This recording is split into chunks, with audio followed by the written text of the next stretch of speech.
Tomorrow, my ex-husband signs the papers that take this house away. Tonight, the black single dad who fixed my sink and my roof stands in my hallway and says, "Harper, there is one way to stop Thank you for letting me stay. I swore I'd never marry again. Of course, so why's you know the only you're way always out the welcome one thing here. I promised I'd never do? Before we dive in, make sure to hit subscribe, tap like, and share this video. The more voices we reach, the louder these stories become. And drop your city in the comments. Let's see where love finds us. By the time the pipe actually burst, Harper Quinn had run out of paper towels, patience, and the last fragile bit of optimism she'd been pretending she still had. Water sprayed out from beneath the kitchen sink in a wild, glittering arc, splashing the cabinet doors and soaking the hem of her leggings. She let out a strangled sound, not quite a scream, not quite a laugh, just a raw, broken exhale that came from somewhere deep in her chest. "Of course," she muttered. "Of course you picked today."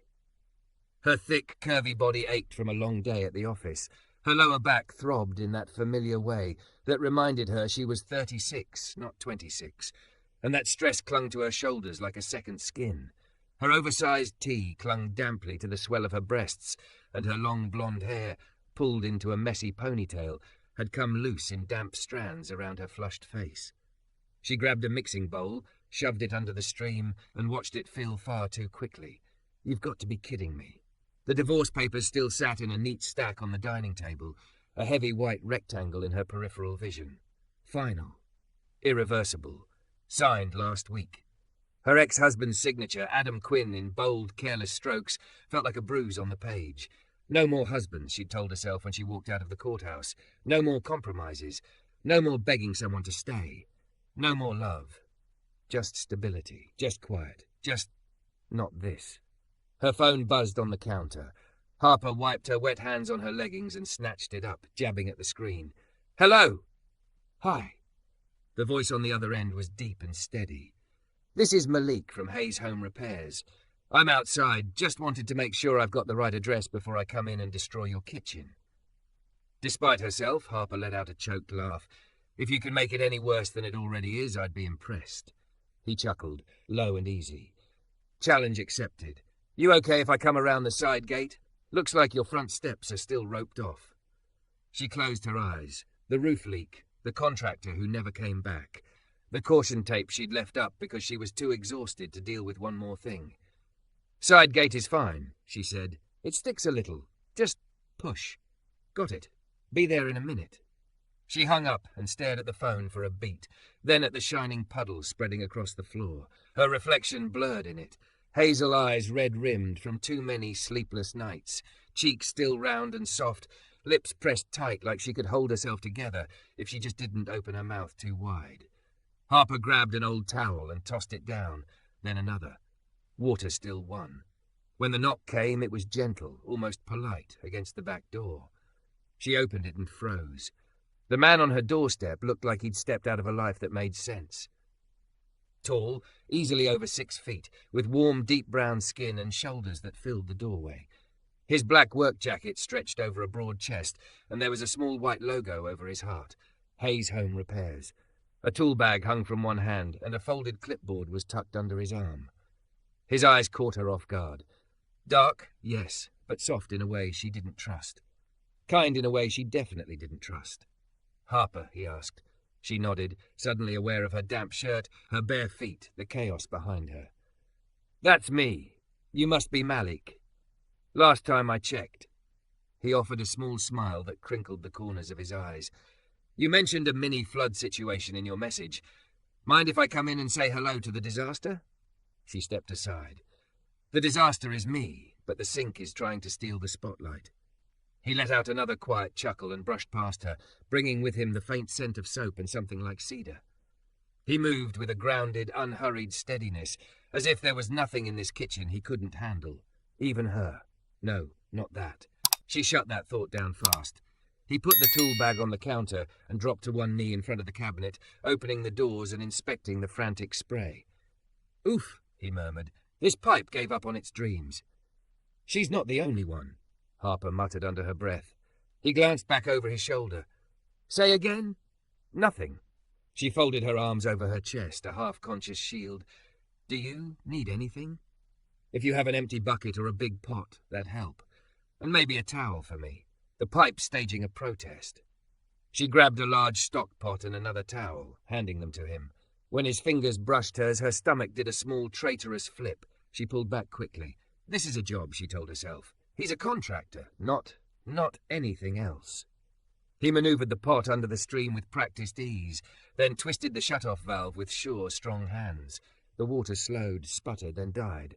Harper blinked. That was fast. He grinned up at her. The first miracle is always free. The invoice comes later. She huffed a laugh, the tightness in her chest loosening just a fraction. If you can make the rest of this house behave like that, I might actually build you a shrine. Let's start with the sink, he said, and work our way up to religious devotion. He shifted further under the counter, and she found herself watching him, the way his shoulders bunched as he worked, the sure way he handled tools, the little hum under his breath that sounded like a habit, something to steady himself, or maybe his version of background music. "Do you always come out this late?" she asked, mostly to fill the silence. "It's almost 9. "Single dad hours," he replied. "Can't take jobs when my girl's home from school. I drop her at my mom's on nights like this, pick up the messes people's houses decide to make after work." "Single dad?" The words left her mouth before she could stop them. "Sorry, that sounded nosy." "It's okay." He slid a broken piece of pipe out and set it beside him. "I talk about her too much anyway. Her name's Zuri. 9 going on 40. Thinks she runs this whole operation." There was something in his voice when he said her name. Soft, proud, certain. The opposite of how Adam had sounded when he used to say marriage, like it was an inconvenience. Harper leaned against the opposite counter. "She sounds lucky to have you." Malik shrugged one shoulder. "We're lucky to have each other.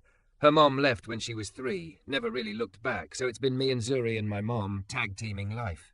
He glanced up at Harper, reading something in her face. "Divorced?" he asked gently. The word sat between them like a stone. "Yes," she said finally, "as of last week." She made her voice light, brittle. "Congratulations to me, I guess." "I'm sorry," he said quietly. "That stuff, it doesn't just disappear with a signature." Her throat tightened. She hated that he got it so easily, hated how seen she suddenly felt. "Well," she said, forcing a smile, "I've already sworn I'm never getting married again, so consider my emotional life under construction." "Under construction is still standing," he said, turning back to the pipe. "Just means you're making it better." She stared at him. No one had said it like that. Not her mother, who had quietly implied she'd failed. Not her friends who'd taken her out for drinks and told her to download dating apps and get back out there. They made it sound like the story was over unless she found another man. Malik said it like she was allowed to just rebuild. He tightened a new connector, wiped his hands on the towel, and turned the water back on. The pipe held. No spraying, no frantic dripping, just the steady, normal sound of water rushing through where it was meant to go. "Try the tap," he said. She did. The faucet ran clean and smooth, like nothing had ever gone wrong. Harper swallowed. "You have no idea how much I needed something to actually work tonight." He straightened and met her eyes. For a second, neither of them looked away. "I fix things," he said softly. "It's what I'm good at." The words settled over her like a promise she did not ask for and did not want to need. "Thank you," she said. "Really, what do I owe you?" "We'll go over it after I take a look at that roof leak you mentioned in your form," Malik replied. "If you're up for it, might as well see how bad it is while I'm here." Harper hesitated. The roof, the front steps, the list of broken things that felt too long, too heavy, too much. She'd sworn never to let a man into her life again. Not like that. But this wasn't that, she told herself. This wasn't romantic. This wasn't dangerous. This was just a man who fixed things, and she was so tired of everything being broken. The air outside had that restless metallic taste that meant rain was thinking about it. Harper stood on the porch, arms wrapped tight around herself, watching Malik set up the ladder under the dim yellow glow of the motion light. The caution tape still fluttered across the broken front step, a sad little flag announcing how long she'd been putting this off. "Are you sure this is safe?" she asked. "Not totally," he said, flashing her a quick grin. "But that's why I get the fun part. I meant for you, not the ladder." He tested the rungs with his boot before climbing. I've been doing roofs since before I had facial hair. If I fall, it'll be because your house is holding a grudge." She tried to smile, but anxiety clung to her ribs. The sight of anyone on a roof made her palms sweat. She pictured headlines, "Local handyman dies fixing divorced woman's bad decisions," and swallowed hard. His phone chimed in his pocket. Malik paused, glanced at the screen, and Harper saw something flicker across his face. Soft, immediate attention. "Give me just a sec," he said, stepping away from the ladder. He answered the call, voice lowering. "Hey, Peanut, you still up?" There was a muffled child's voice on the other end. Harper couldn't hear the words, but she heard the emotion. Eager, bright. "No, I'm not home yet," Malik said, leaning against the porch rail, back partially to Harper. "Pipe emergency. Remember Miss Flores' classroom last year? Like that, but in a kitchen." A bubble of laughter floated from the phone. "Yeah, I'll be done soon. Did you finish your reading minutes?" His voice took on that gentle but firm tone parents used when they already knew the truth. Another small voice answered. He chuckled. "Uh-huh. We'll talk about subtracting 10 mysteriously missing minutes when I get back. Grandma there? Put her on. Hey, Ma. Yeah, I know it's late. I'll swing by and pick her up in about an hour." A beat. "No, you don't have to keep her. She's my kid, not yours. I just borrow you on Thursdays." Harper watched him, something loosening inside her that had nothing to do with plumbing or roof leaks. The way his shoulders relaxed when he listened, the way his mouth softened when he smiled at whichever small thing his daughter had said. The way he ended the call. "Love you, Zuri. Door locked, light off, book away. I'll be there soon. Promise." When he turned back to her, Harper quickly busied herself with wrapping the cardigan tighter around her thick frame, as if she hadn't just been eavesdropping on the tenderness of a family that actually wanted each other. "Sorry," he said. "She gets weird if I don't pick up." "She sounded cute," Harper replied, surprising herself. You're really good with her. I could hear it." He shrugged, but there was pride in his eyes. "She made it easy. I just keep the lights on and the snacks stocked." Harper's chest tugged. Adam used to come home annoyed by mess, talking about the cost of kids like they were a luxury item she hadn't earned.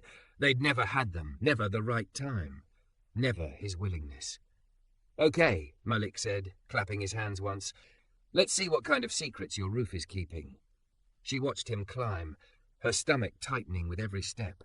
He moved with the same steady assurance he'd had under the sink, balanced, careful, no wasted motion. Once he reached the top, he disappeared from her direct line of sight, boots scraping and shuffling. Harper fidgeted at the bottom, fingers twisting in the cotton of her cardigan. The wind nudged at her hair, loosening more strands from her ponytail. She tucked them behind her ear and stared up into the dark. "How bad is it?" she called. A moment later, his face reappeared at the edge, framed by the night sky. "Well, the good news is your roof is definitely a roof.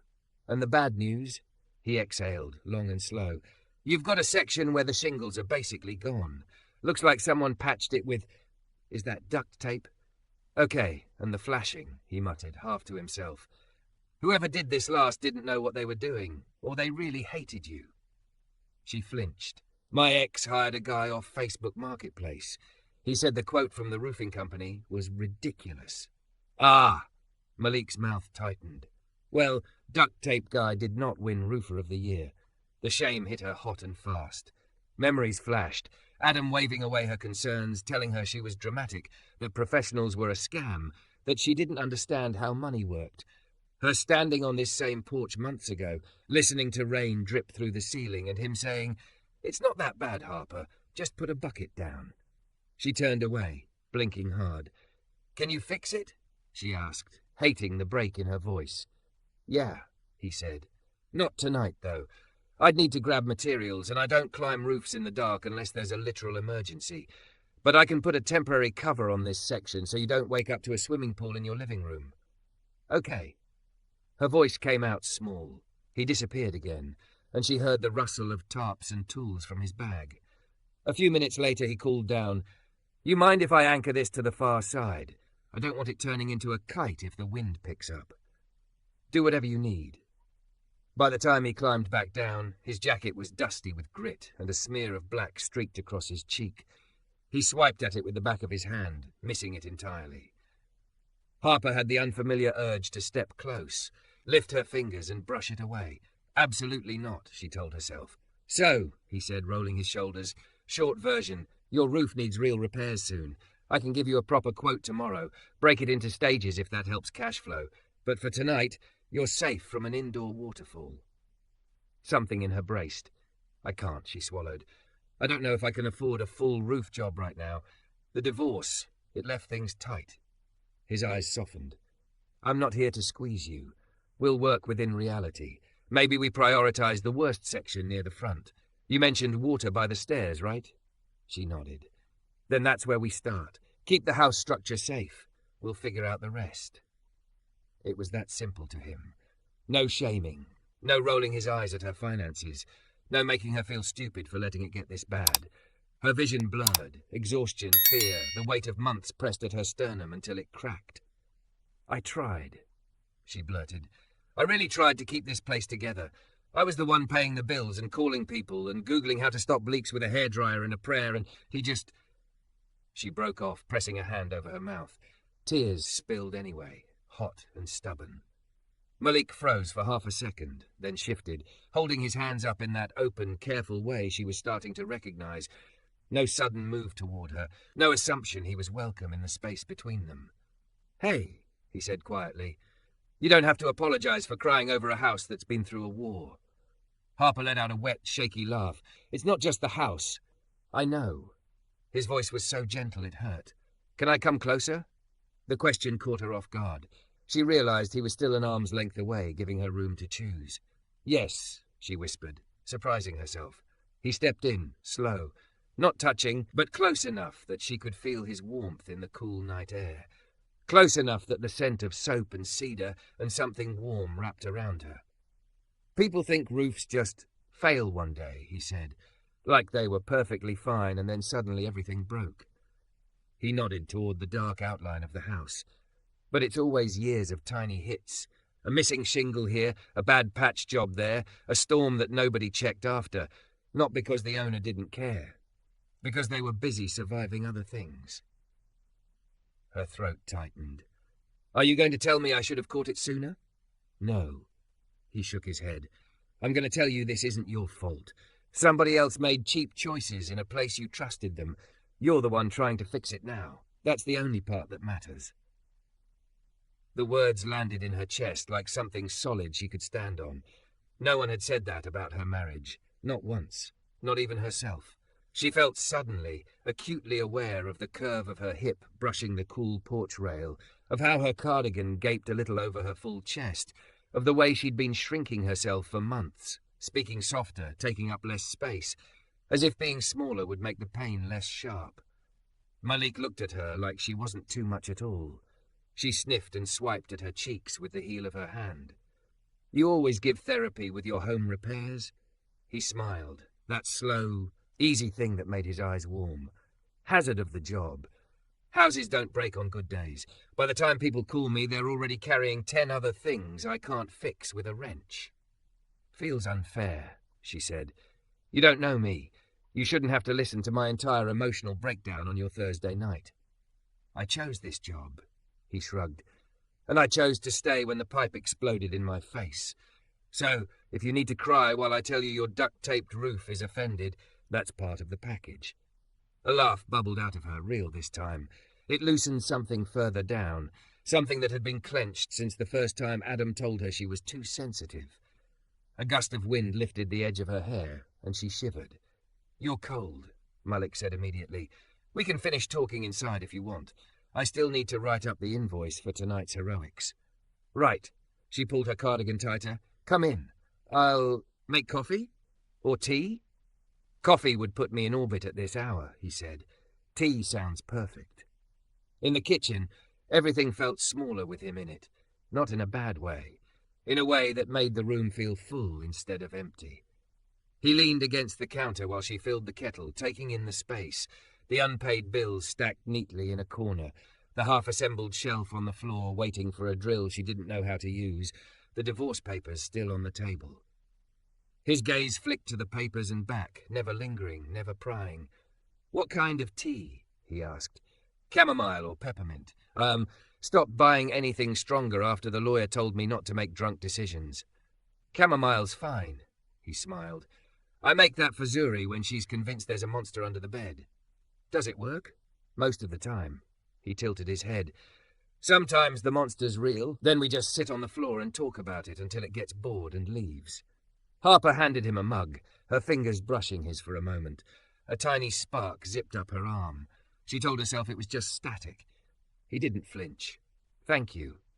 She sank into a chair at the table, suddenly tired down to her bones. He sat across from her, setting his tea down carefully, thick fingers dwarfing the delicate handle. What if the monster doesn't leave? She asked quietly. What if it's something you can't talk away, like the part of you that still believes love is just another word for disappointment? Malik's eyes met hers, steady, unhurried. Then, he said, you stop trying to convince the monster of anything. You just start building better walls and better roofs, so it can't wreck the whole place when it shows up. Her mouth twisted. You always talk in metaphors like this? Occupational hazard again. He took a sip. But also, I get it. I swore off relationships for a long time after Zuri's mom left. Figured if I never let anyone new in, nobody could mess up what we'd built. What changed? She asked. His gaze softened, almost distant. I realized I was designing my whole life around someone who wasn't even there anymore, giving her the power to decide we were done living. That didn't sit right. He shrugged. Doesn't mean I'm out here collecting broken hearts, but I stopped letting fear write my contracts. The kettle clicked as it cooled. The house settled, old wood creaking softly around them like it was listening. Harper traced the rim of her mug with one finger. I told my sister I'd rather die alone than get married again. And how'd that feel when you said it? Safe, she admitted. Then more quietly, empty. He leaned forward, not much, just enough that she could feel the intent in it. You're allowed to change your mind one day, he said. About roofs, about vows, about what you think you deserve. Swearing something in pain doesn't make it a life sentence. The words scared her and comforted her in equal measure. She breathed in, slow, the steam from her tea fogging her vision for a second. Outside, the sky finally opened, rain beginning to patter against the window, soft at first, then louder. Looks like you finished just in time, she said. Malik listened for a moment, then nodded. Temporary cover's holding. You're dry. For the first time in months, as the storm built outside, Harper didn't feel like everything in her life was about to collapse. A stranger, a tall, kind-eyed black single dad who fixed sinks and roofs and casually dismantled emotional monsters over chamomile tea, sat at her table like he belonged there. She wasn't ready to believe in forever, but for tonight, she believed in this. The house wasn't falling apart. She wasn't falling apart. And maybe, just maybe, she could let someone help her rebuild without it destroying her. The rain stopped by morning, but the house still smelled like last night. Wet earth, old wood, and chamomile tea. Harper woke to an unfamiliar feeling. Not dread, not exactly hope, but a kind of cautious quiet. The bucket in the hallway was empty. No new stains spread across the ceiling. When she turned on the kitchen tap, the faucet ran perfectly, like Malik's steady voice in her memory. On the table, the divorce papers sat where she'd left them. For the first time, they didn't feel like a tombstone. Her phone buzzed. Morning. Ruth held through the storm. Sending you the quote shortly. We can break it into phases so your wallet doesn't file for divorce too. Despite herself, Harper smiled. He sent a PDF a minute later, clear, organized, with notes in plain English explaining what each line meant. Structural integrity, water damage prevention, step repair. At the bottom he'd added, we can start with phase 1, front section plus over stairs. That's the part that keeps you safest. He didn't know how much that sentence hit her. Keeping her safe. Not the house. Her. Harper stared at the numbers, at the payment plan he'd already structured into smaller bites. It was still a lot. Everything was a lot right now. Lawyer fees, refinancing, the slow bleed of exhaustion. But she heard his voice from last night. You're the one trying to fix it now. That's the only part that matters. Her fingers trembled a little as she typed. Harper, let's do phase 1. I trust you. She hit send before she could take it back. The first day of roof work felt like inviting an entire construction crew into her private grief. A small truck pulled up mid-morning, loaded with shingles and boards. Malik hopped out first, tall and solid in a grey work shirt that stretched across his broad chest, his deep brown skin catching the weak autumn sun. Another guy climbed out of the passenger seat, waving, older, wiry, already humming to himself. But what snagged Harper's attention was the girl unbuckling herself from the back seat. She hopped down, braids swinging, a purple backpack nearly as big as she was. She had Malik's eyes, dark, curious and alive. "Miss Quinn?" Malik called. "You still okay with us getting started?" She stepped onto the porch, tugging her cardigan tight over her curves, acutely aware of the leggings that hugged her thick thighs and the way her tank top stretched over her full chest. She'd spent years of marriage being told she was too much, too soft, too loud, too emotional. Malik glanced at her like she was exactly enough. "Yeah," she said, clearing her throat. "Yes, please, come destroy things in a professional manner." He grinned. "This is Zuri, by the way, my project manager and snack critic." The girl beamed. "Hi, Dad says no roof is safe from us." Harper laughed, something warm unfolding in her chest. "Hi, Zuri. I'm Harper." Zuri examined the caution tape over the broken front step like a detective at a crime scene. "Dad, this is tragic. Can we fix the stairs too? People are going to trip and sue her for emotional damage." "We will get to the stairs," Malik said patiently. "Phase 2, remember?" Zuri sighed dramatically, but her gaze slid back to Harper. "You have a good house. It's tired, but it wants to keep standing." Harper blinked. "Does it?"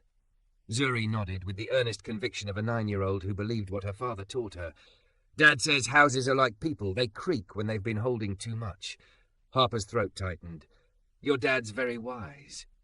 "He thinks so too," Zuri said solemnly, making Harper snort. Days fell into a strange, steady rhythm. Harper worked from her laptop at the dining table, while the sound of hammering and scraping moved above her. Every now and then, Malik would knock on the open door frame, wiping sweat from his forehead with the back of his hand, asking if he could shut off the power for a minute, or see the attic access, or borrow a glass of water. Every time, he asked first. Every time, he came in with that open, careful presence that made her feel like she had choices. Once, she found him in the hallway studying the old family photos she hadn't taken down yet. Her and Adam at their wedding, her parents on a beach somewhere, a younger version of herself in college, laughing with people she hadn't seen in years. He didn't touch the frames. Just looked, then glanced at the new photo on the side table.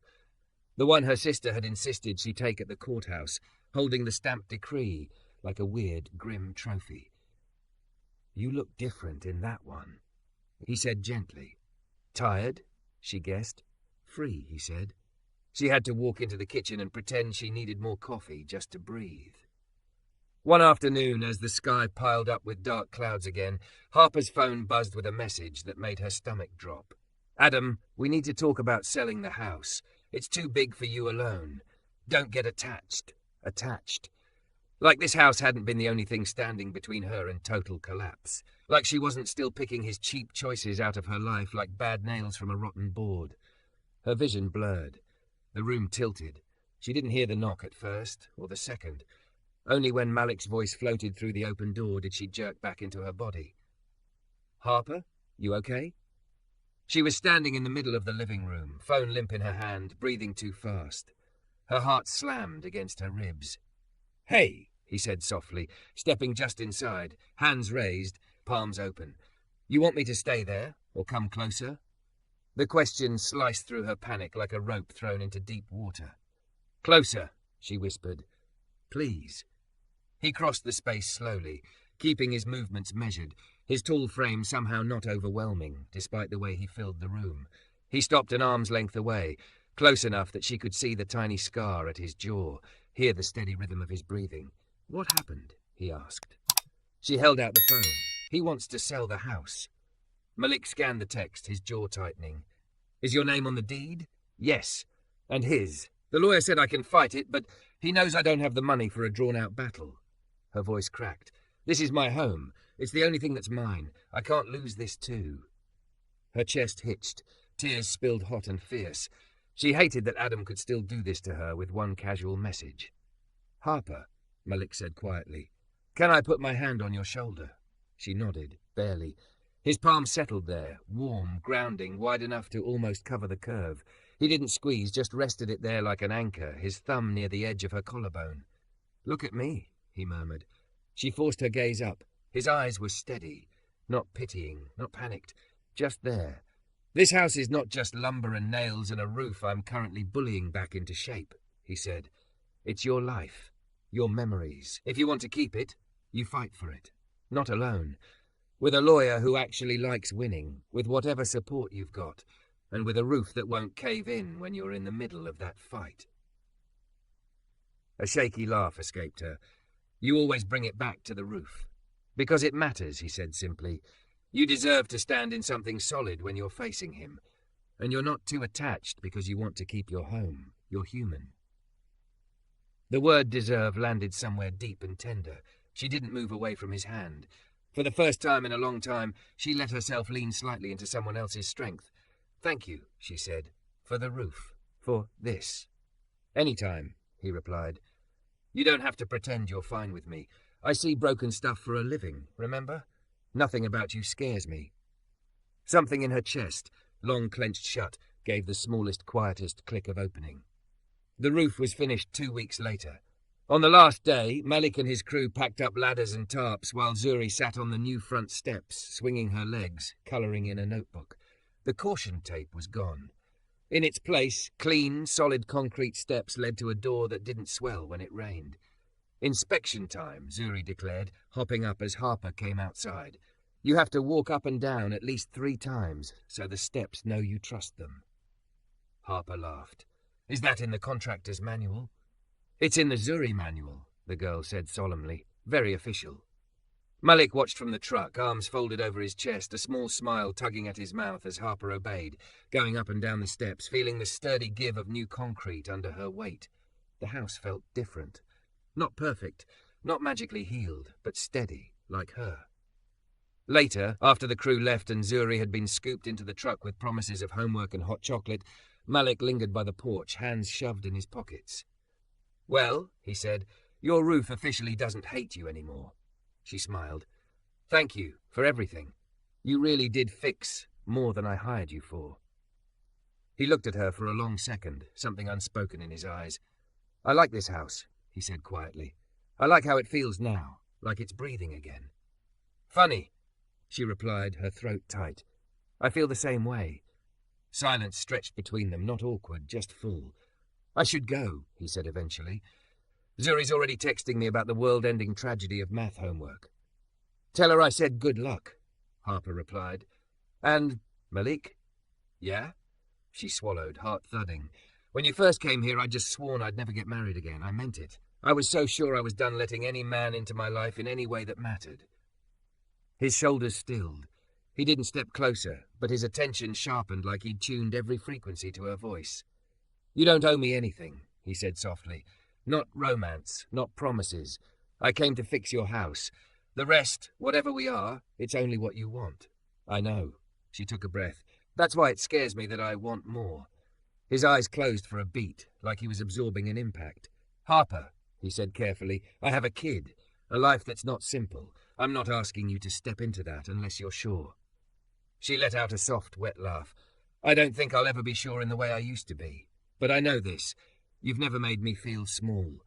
You ask before you touch me. You talk to my house like it matters. You talk to your daughter like she's the center of your world. That sounds like the kind of man I could build something with.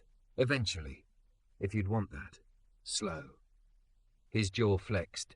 When he spoke, his voice was thick. "I've wanted that since the night you handed me a mixing bowl like a weapon and told me your sink was committing a crime." She choked on a laugh. Tears blurred her vision again, but they were different this time. Lighter, edged with something that might actually be joy. He reached out, then paused, hand hovering. "Can I?" he asked. "Yes," she whispered. His fingers slid into hers, warm and calloused, closing around her hand with infinite care, like she was the fragile thing, not the house he'd just torn apart and rebuilt. "I'm not asking you to marry me today," he said, "or tomorrow, or any day you don't want.